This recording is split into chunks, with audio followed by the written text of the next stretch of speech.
Hey everyone, and welcome to the daily message for Thursday, March 20th of 2025. As always with these, take what resonates and leave what doesn't. If you'd like a personalized read of any kind, my link will be in the description below. So, what I'm understanding is comprehension is important, communication is key. Make sure you emote yourself, make sure you are pronouncing what you want and announcing what you need. Speak in I am sentences, I feel statements, and I think statements. Know the difference between knowing and thinking about things. There's a lot of telepathic messages coming through and a lot of clairaudient messages coming through for a lot of seers and mystics and a couple of healers and earth angels as well.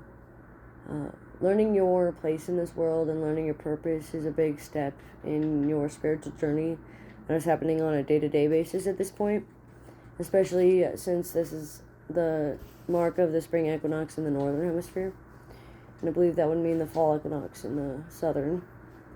Correct me if I'm wrong. Being able to take your words and reframing, willing to learn when you're wrong, being understanding when people try to constructively criticize you and help you understand what's going on. Because some people might correct you because they care, or they would not have done it, kind of a deal. Show your love in many ways, and watch for acts of service when it comes to love, because that's a lot of what's going to happen today. A lot of acts of service, showing devotion, commitment, loyalty, trust, reliability. Find someone that you feel is very reliable and ask them for advice when you need it, or spiritual guidance when you need it. Take some time to yourself to ground and nourish yourself. Take time to nurture yourself and your physical body.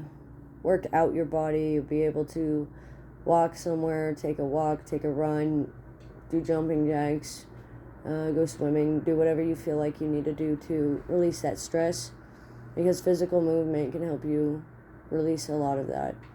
There's going to be like a lot of mixed emotions and a lot of intense energies going on, and it's basically because of childish antics and little animosity behaviors that have been growing deep within you due to your lack of care for yourself, or it's just never the right time to release those energies. So learning the laws of transmutation and learning that everybody is an ever-changing person. Your soul doesn't forget and your intuition doesn't lie. You may misread it due to perception bias, empathy bias,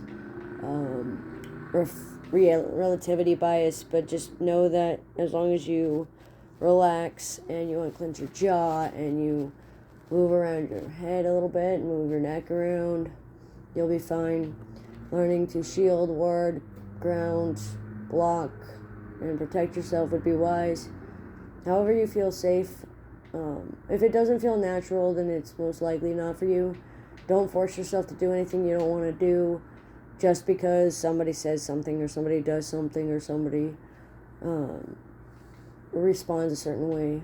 People pleasing is going to be used against you, so know that your kindness is a weapon, not only to yourself and for yourself, but to and for others as well. Learning the difference between what is to and for you can be very beneficial today as well. There's a lot of like deep inner work going on, root working, Reiki, energy cleansing, reading auras and being able to tell when you're in a specific mood or a specific personality type, or know someone's personality just by looking at them or how they appear. Making sure to set aside your judgments and reserve your judgment till the end, but only if you're asked.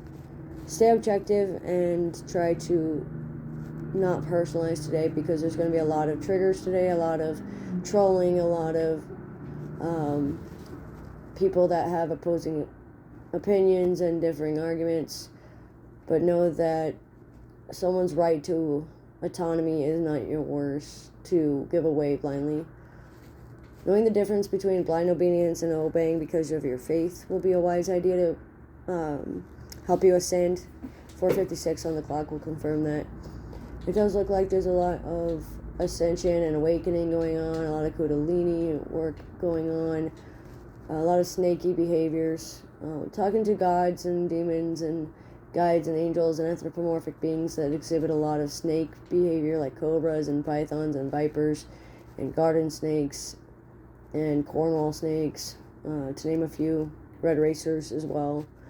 There's a lot of symbolism going on, a lot of significance within your demographics and culture, so just be aware of the fact that there will be marginalization somewhere today, even if it's subtle and unconscious, due to like transphobic fears or homophobic fears or xenophobic fears or anthropophobic fears. Just know that you cannot allow your fears to control you, and nobody can make you feel inferior without your consent. Knowing that your past holds no restrictions over you, and learning to residualize the energy, transmute it, and change it into a positive mindset. There's a lot of perception bias and a lot of perception shifts going on, so just be aware of your surroundings, pay a keen eye to detail, and know that you are not alone even when you feel like you are. Fear of being alone, fear of abandonment, and fear of losing control are all prominent today in people's actions. Learn to take words at face value, but also keep in mind their behaviors. Learn through observation, speech therapy, and how people speak, along with their body language and their tone of voice, their cadence, and the body tone will help you understand things. Nonverbal cues have been given quite some time now, for the past 3 to 5 years, 35 days, 35 months. But don't let that disrupt you from going after what you want and what you need. Just know that what you want and what you need may be different, so just know the difference and discern from that. Use your intuition to make good choices, and good is relevant to whatever you subjectively feel is good. Work on your moral codes and your ideologies. Think of it more like a philosophical stance, or go to someone who has more of a stoicism viewpoint, or someone that will mediate the conversation and not take sides, point out flaws and strengths in everybody, and stay in a way that is reserved and caring, much like a Taurus, Capricorn, or Virgo may be. Watch your moralization, don't shoot the messenger, speak with authority, work on your fear of authority, and make sure that it doesn't own you and define you, and know that your physical body needs some strongly needed attention. Don't ignore yourself just for the sake of others. This includes overworking yourself and taking those extra shifts that you know you cannot do. Just be aware of your surroundings, be aware of your inner workings as well, especially those of us who astral project and remote view and do a lot of occult practices that are both traditional to exorcisms and non-traditional to like meditations. Being innovative and creating a spin on tradition can help. So you don't have to always do things by the book, but it is a guideline. Know the consequences of your actions to be able to better understand the quote nonsense, end quote, that will be manifesting around you today. 8:48 on the clock as I say that. So that's what I'm getting for March 20th, Thursday of 2025. As always with these, take what resonates, leave what doesn't. Thanks for joining.